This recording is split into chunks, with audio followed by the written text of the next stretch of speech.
All India Radio presents Morning News.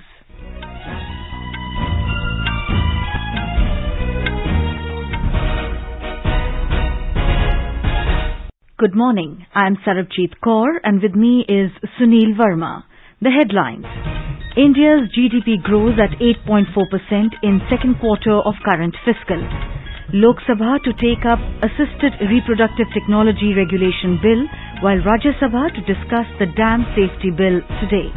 Union Health Minister Mansukh Mandavia says no case of new COVID variant Omicron reported in any part of the country. Revised guidelines for international arrivals in India in view of new Omicron variant comes into effect. Home Ministry extends COVID containment measures issued under the Disaster Management Act till 31st of this month. WHO urges countries to remain calm and take rational measures against fast-spreading Omicron coronavirus variant. India's COVID-19 vaccination coverage crosses 124 crore mark. Chief Minister Nephew Rio to launch Nipun Bharat mission in Nagaland on its 59th Statehood Day. Border Security Force celebrates its 57th Raising Day. World AIDS Day being observed today. In FIA Junior World Cup Hockey, all the four quarterfinals to be held today at Kaling Stadium in Bhubaneswar. India to take on Belgium this evening. In badminton, Ashwani Ponappa and N. Sikki Reddy to make debut in women's doubles of BWF World Tour finals today. As India marches towards administering 150 crore vaccine doses against COVID-19, news about the fresh corona variant is causing concern. In this situation, we appeal to our listeners to get fully vaccinated at the earliest and also help others get vaccinated. Please continue to follow these 3 simple steps to stay safe. Wear a face mask, maintain 2 gaz ki duri for social distancing, focus on hand and face hygiene. For any COVID-related information and guidance, contact National Helpline numbers 011-2397-8046 and 1075.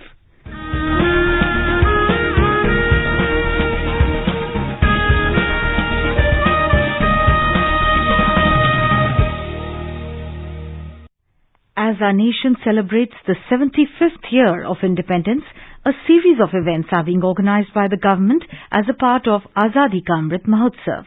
To commemorate the occasion as a Janotsav, All India Radio News brings its listeners a special quiz on India's freedom movement and its glorious history. The quiz is being conducted every Monday and Tuesday in the morning news and will continue till 15th August 2022. India Post has joined hands as the logistics partner with All India Radio News for the Amrit Mahotsav quiz. Recalling our yesterday's question, who led the tribal rebellion against the local king and the British rule in Bastar, Chhattisgarh in 1910 through a movement popularly known as the Bhumkal movement? The correct answer is Shahid Gundadhur. The increasingly oppressive British rule in Bastar led to discontent, leading to widespread tribal movement towards a common motive. The movement destroyed many British offices and communication networks. On 16th February 1910, a war took place at Khadak Ghat on Indravati River, where many people were martyred. The movement was brutally crushed in May 1910, though the British could not catch Gundadhur. AIR News got an overwhelming response from its listeners across the world, and the one lucky winner of the quiz is Mr. Vaibhav Singh from Shimla in Himachal Pradesh. I am deeply honored to have been selected as the winner for yesterday's Amrit Mahotsav quiz. Himachal Pradesh has been a land of valiant freedom fighters such as Pahadi Baba Kanshiram, Dr. Yashwant Singh Parmar, Captain Ram Singh Thakur. The program of Azadi Ka Amrit Mahotsav has provided us all with an immense opportunity to gain more knowledge about our India's freedom fighters. I would like to thank the All India Radio team for conducting such a beautiful program, and it has always been a part of my daily routine because of the authenticity in the news that it has always maintained. The next question of Amrit Mahotsav quiz will be shared with listeners on Monday, 6th of December. Celebrate 75 years of India's independence by participating in Amrit Mahotsav quiz with AIR News. And now the news in detail. India's gross domestic product (GDP) for the second quarter of the current fiscal logged fastest growth among major economies in the world. According to the government data released yesterday, GDP of the country grew by 8.4% from a year ago. As per the National Statistics Office NSO data, manufacturing output increased 5.5% during the period, while construction segment grew 7.5% in the second quarter. The NSO data suggests that household consumption rose in the second quarter, July to September of financial year 2022, despite the second wave of the COVID-19 pandemic, boosting hopes of a quicker recovery in consumer demand in the months ahead. The economy of the country has gained momentum during the quarter as demand in the economy gradually came back to normalcy after coronavirus-related disruptions. The Lok Sabha is scheduled to take up the Assisted Reproductive Technology Regulation Bill 2020 today. The Rajya Sabha is scheduled to discuss the Dam Safety Bill 2019 today. The Lok Sabha yesterday witnessed the introduction of two bills amid din and faced two adjournments before it was finally adjourned for the day. However, the Rajya Sabha resumed its normal business without any adjournment.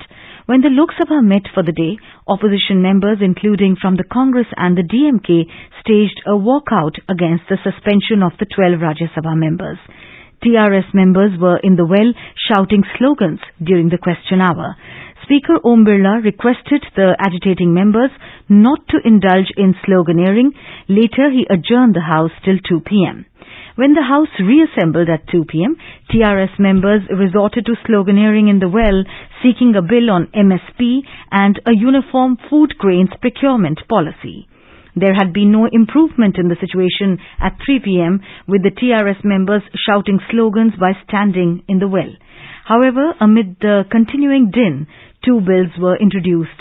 They included the High Court and Supreme Court judges' Salaries and Conditions of Service Amendment Bill 2021, which was moved by Law Minister Kiran Rijiju, and the Assisted Reproductive Technology Regulation Bill 2020 by Health Minister Dr. Mansukh Mandviya.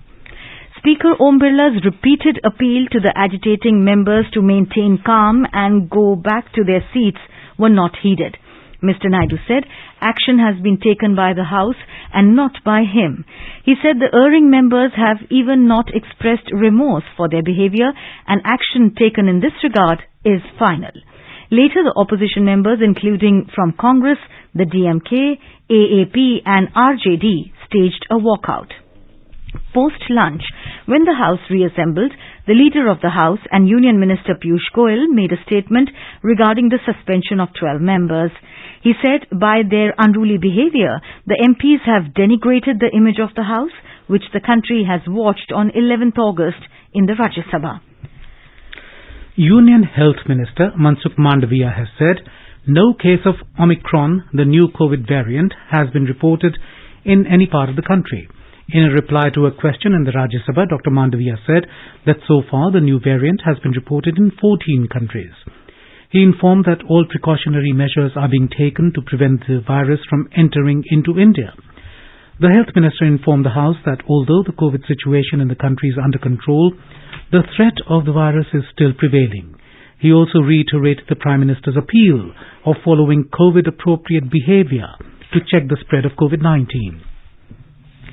In view of reporting of Omicron, the new variant of COVID-19, the Union Health Ministry has revised guidelines for international arrivals in India to be effective from today. The ministry has mandated submitting 14 days travel details, uploading negative RT-PCR test report on Air Suvidha portal before the journey. The RT-PCR test should have been conducted within 72 hours prior to undertaking the journey. Meanwhile, the Home Ministry has asked the states and UTs to go for rigorous screening and testing of all international arrivals. It said these international travellers must also be closely tracked and tested as per the Health Ministry's guidelines, and the samples of travellers turning positive are sent to the designated Indian SARS-CoV-2 Genomics Consortium INSA COG genome sequencing laboratories promptly, as per the INSA COG guidance document. Union Health Secretary Rajesh Bhushan chaired a review meeting on Omicron variant of COVID-19 with states through video conferencing yesterday. The Omicron variant does not escape RT-PCR and RAT tests. During the meeting, Mr. Bhushan said, Har Ghar Dastak campaign for the door-to-door vaccination will be continued till 31st of December with a focus on 100% COVID-19 vaccine first dose coverage. He said the focus will also be on completing the backlog of the second dose of the vaccine. Mr. Bhushan advised the states to ramp up testing for early identification of positive cases and early management. The World Health Organization, WHO, has urged countries to remain calm and take rational measures against the fast-spreading Omicron coronavirus variant, warning that blanket travel bans being rolled out globally will not prevent its spread. Omicron, first reported in South Africa less than a week ago, has already appeared in many countries, with borders shutting and dozens of governments imposing travel restrictions in defiance of WHO advice. Germany's incoming Chancellor Olaf Scholz yesterday voiced support for compulsory vaccinations, and the UK ramped up booster jabs as even nations with high vaccination rates scramble to contain spiraling infections and prevent health services from being overwhelmed. WHO Chief Tedros Adhanom Ghebreyesus said that it was understandable that countries wanted to protect their citizens against a variant we don't yet fully understand. Yet the UN Health Agency fears blocking travel could be unfair and dissuade surveillance. Blanket travel bans will not prevent the international spread, and they place a heavy burden on lives and livelihoods. India's COVID-19 vaccination coverage has crossed 124 crore landmark milestone. More than 72 lakh vaccine doses were administered so far. The vaccination exercise as a tool to protect the most vulnerable population groups in the country from COVID-19 continues to be regularly reviewed and monitored at the highest level. You are listening to the morning news on All India Radio. A reminder of the headlines before we move on. India's GDP grows at 8.4% in second quarter of current fiscal. Lok Sabha to take up Assisted Reproductive Technology Regulation Bill, while Rajya Sabha to discuss the Dam Safety Bill today.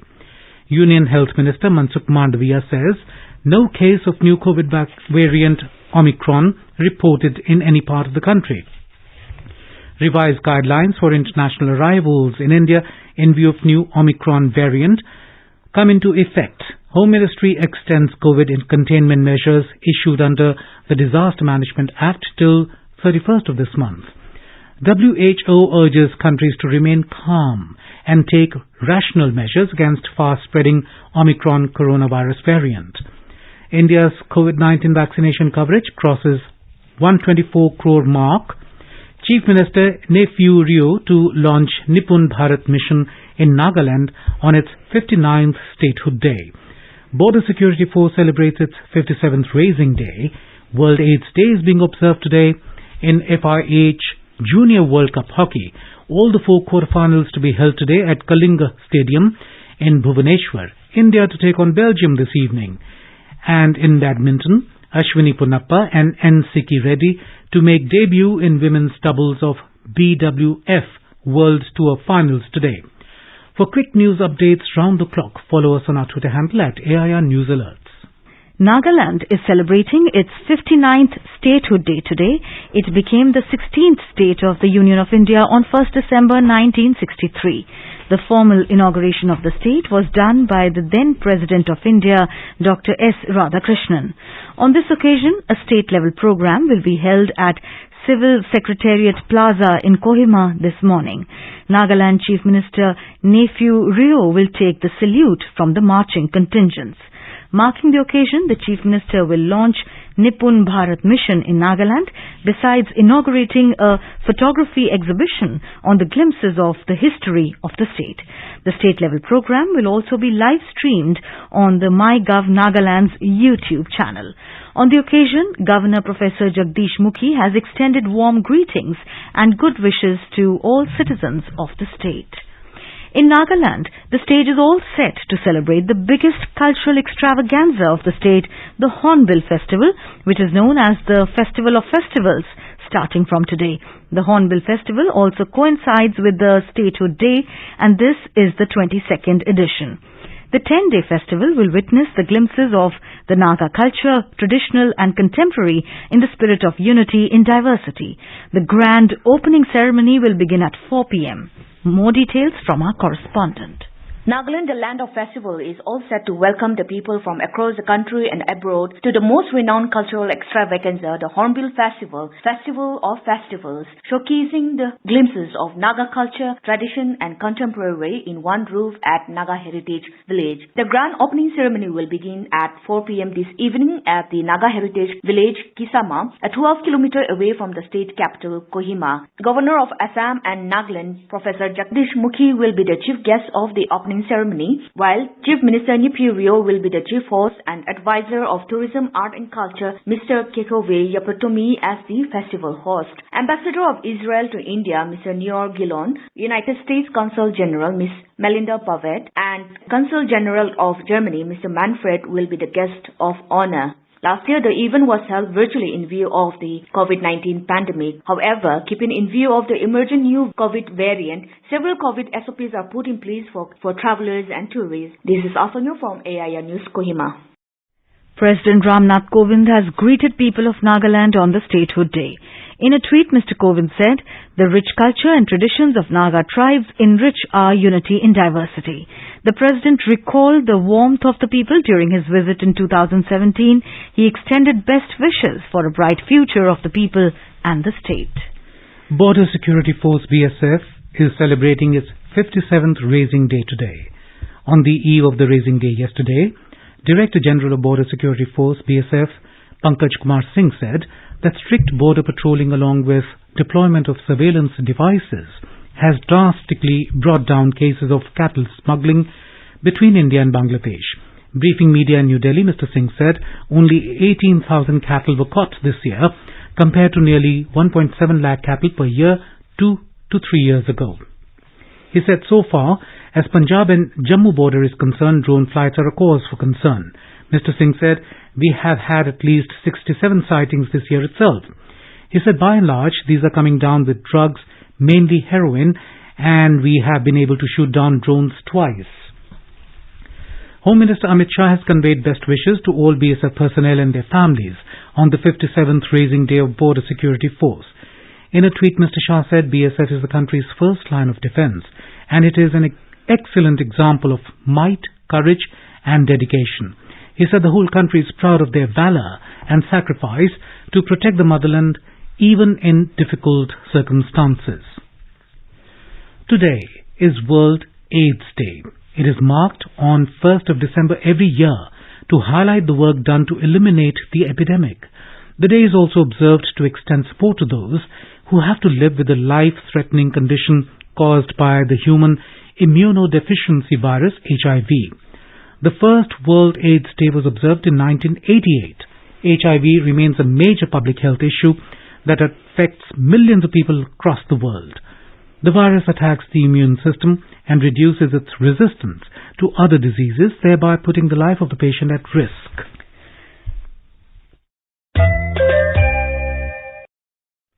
Best wishes to all consumers for Azadi Ka Amrit Mahotsav. Hallmark ensures purity of gold.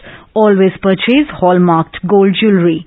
For any consumer-related complaints, please contact National Consumer Helpline's toll-free number 14404. Issued in public interest by Department of Consumer Affairs, Government of India. Jago Grahak Jago. And now let's listen to our special program, Azadi Ka Safar, highlighting the importance of the day during the freedom struggle. Azadi Ka Amrit Mahotsav.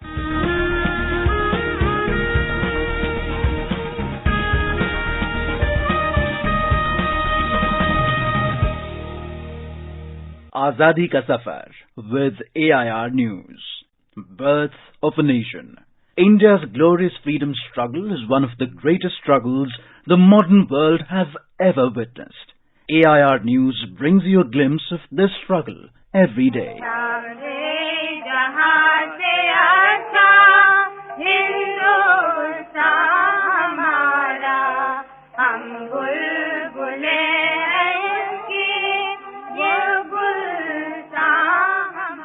That was freedom fighter Sucheta Kripalani leading in singing Sare Jahan Se Acha Hindustan Hamara on the 15th of August 1947. In today's episode, we commemorate this nationalist who died on the 1st of December 1974. A member of the Constituent Assembly, she was one of the first few women parliamentarians in independent India. She was the Chief Minister of the United Provinces, now Uttar Pradesh, from 1963 to 1967, giving her the distinction of being the first female Chief Minister of an Indian state. Sucheta came to the forefront during the Quit India movement and was arrested by the British. Gandhiji was highly impressed by her political dedication and she worked closely with him during the partition riots. She accompanied Gandhiji to Noakhali in 1946 and played a crucial role in the rehabilitation of refugees during the partition of India by serving as a secretary to the Relief and Rehabilitation Committee. She remained a true Gandhian and worked for the welfare of the downtrodden till her death. We salute this great freedom fighter. Raghupati Raghava Rajaram Patita Pavana Sitaram Ishwar Allah Tero Naam Sabko Sanmati De Bhagwan. We also remember Gandhian freedom fighter and social reformer Dattatreya Balakrishna Kalelkar, popularly known as Kaka Kalelkar, who was born on the 1st of December 1885. Kaka Kalelkar met Mahatma Gandhi in 1915 and became his committed follower and companion. With Gandhiji's encouragement, he played an active role in establishing Gujarat Vidyapeeth at Ahmedabad and served as its Vice-Chancellor from 1928 to 1935. After independence, he was a Member of Parliament from 1952 to 1964 and served as the chairperson of the first Backward Classes Commission set up by a presidential order on the 29th of January 1953. The author of more than 30 books in Gujarati, Marathi and Hindi, Kalelkar's writings on Gandhiji are considered among his fundamental works. The Government of India conferred on him India's second highest civilian award, the Padma Vibhushan, in 1964. A commemorative stamp was also issued by India Post in Kalelkar's honor in 1985. We salute this great son of the soil.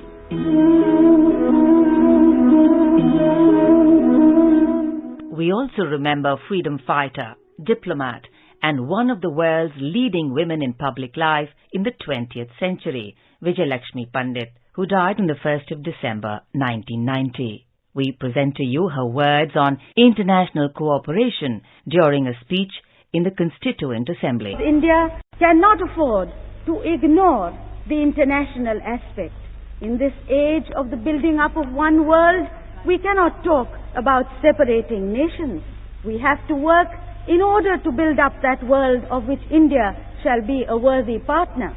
Because not only has India the right, because of her past, because of her heritage, to give the lead, but also because of her present, when in the face of all the complexities of her own problems, she has stood up and estimated values and not let go of those ideals which she had placed before her. Our contribution to the future is one of the neutralization of political and social discontent. And to that end, we must work towards establishing freedom in our own country and toward establishing freedom in the world.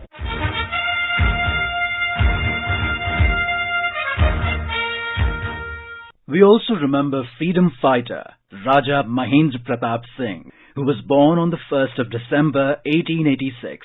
He is credited for proclaiming the first provisional government of India in Afghanistan at the historic Bagh-e-Babar in Kabul. An alumnus of Aligarh Muslim University, Raja Mahendra Pratap was born in Hathras in 1886. After proclaiming the first provisional government of India in Kabul in 1914, he travelled to Germany, Japan and Russia to gather support for the cause of Indian independence. In 1929, he launched the World Federation in Berlin. After almost 32 years of exile, Mahendra Pratap Singh finally returned to India in 1946. In 1957, he contested the Lok Sabha election from Mathura and was elected Member of Parliament. Raja Mahendra Pratap Singh University is being built in his honour in Aligarh district, for which the foundation stone was laid by Prime Minister Narendra Modi on September 14, 2021. We salute this great patriot. That brings us to the end of this episode of Azadi Ka Safar with AIR News. See you in the next episode tomorrow.